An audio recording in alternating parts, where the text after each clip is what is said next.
जो सुरमा आखिर में लगाओ जाता तो दांतन में घिसे फिर रही।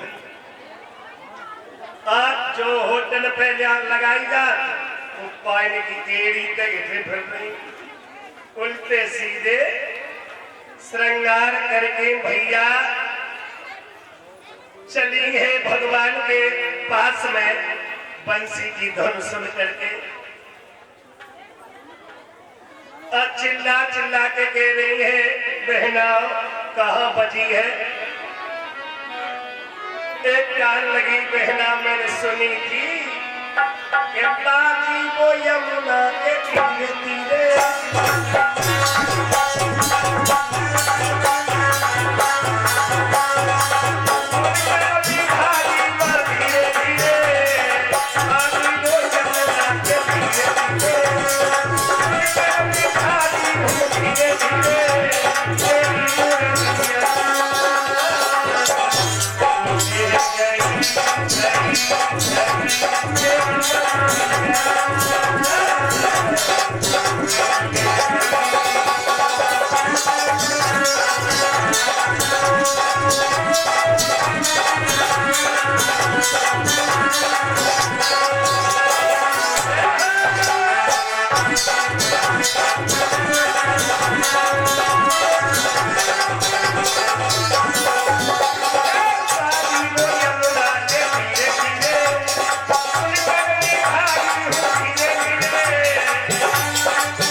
कहती रही लेकिन भगवान कहने लगे कि तुम्हें लक्षण ना है श्रृंगार करने को तो काय क्यों आ गई।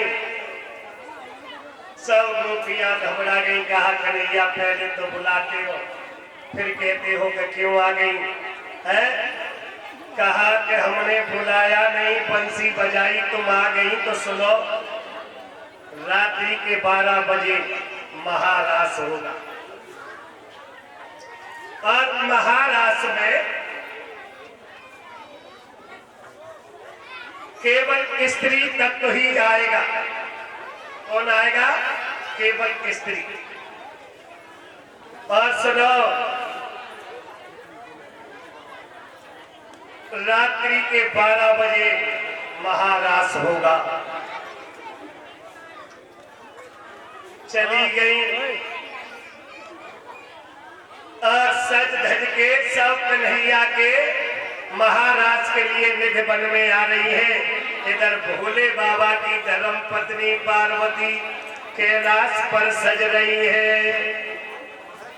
आए गए भोले बाबा कान लगे पार्वती इतनी तो तुम वियोग में न सजी जा रही हो सज धज की। हमें मालूम होती तो हम कहा पूछते। बोले बाबा मैं तो महाराज देखने जा रही हूँ। महाराज भगवान कन्हैया कर रहे हैं निधि वन में। एक बात बताओ तुम महाराज देखने चली जाओगे हम कहा जाओ पेड़ रूख देखेंगे। बोले बाबा हमें लगा चलो वो मर्दों के लिए नो एंट्री है। मर्दों के लिए नो एंट्री। पार्वती कैसे कछ करो हमें दिखाई दे महाराज। मानोगे नहीं मान जाओ कर ले कोशिश कर। बोले बाबा जैसे मैं सही हूँ तो तुम्हें सजा नहीं करेगा। अब कछ करो लेकिन हमें लेके चलो। मानोगे ना? हाँ एक बात बताओ क्या तुम्हारा जूना है जे लग रही भट्टा बोलो तो उसे देखिए जूड़ा हाँ जब एक धोती तो जाए में लगी जाए अब कैसे करो वो एक बात बताओ क्या मैं तुम्हें वो पेटीकोट पहना है तो अम्मी तो जो मालूम पड़े घुटना पहले डाले है लोग बात तो तुम सही कह रही हो हैं का कैसे करो मानोगे नहीं ना तो इतने में बगल में तुम्हारा भैंस पाउडर लगाओ फेस पाउडर हाँ दे ही हाँ उसकी हमें जरूरत नहीं है पार्वती तुम्हें पता नहीं है भगवान बाहर की सुंदरता नहीं देखता समझ रही हो बाहर की सुंदरता भगवान नहीं देखता भगवान तो अंदर की सुंदरता देखता है माता बहनाओ अगर भगवान बाहर की सुंदरता देखते तो सूर्पणखा आई थी विश्व सुंदरी बनकर विश्व सुंदरी बनकर के कौन आया था भगवान राम के सामने आई थी सूर्पणखा विचार करना सीता माता से भी सुंदर लग रही थी ऊपर की बनावट है और लेकिन भगवान श्री राम को तो सुंदरता अंदर की चाहिए थी है? क्या किया उसके साथ तो कहने का मतलब ये है पार्वती तुम नहीं जानती ये जो ब्यूटी पार्लर बता रही हो तुम ईमानदारी ये माता बहने हमारी 10,000 खर्च करती है बोले बाबा सही बताइयो ईमानदारी से आप लोग है कितनी देर तक रहता है वो ज्यादा मुश्किल से 12 घंटे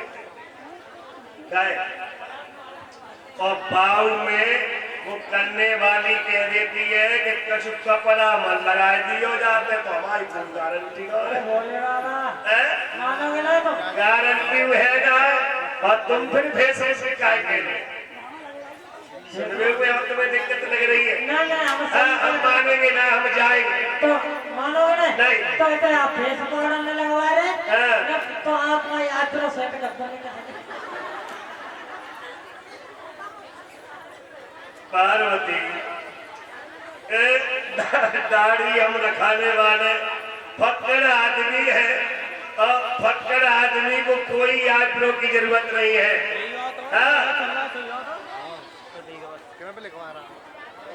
चाचा भी लिखवा ली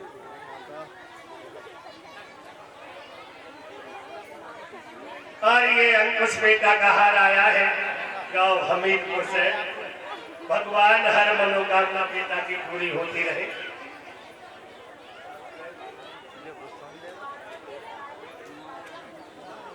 सुखदेव जी कह रहे हैं कि महाराज परीक्षित जी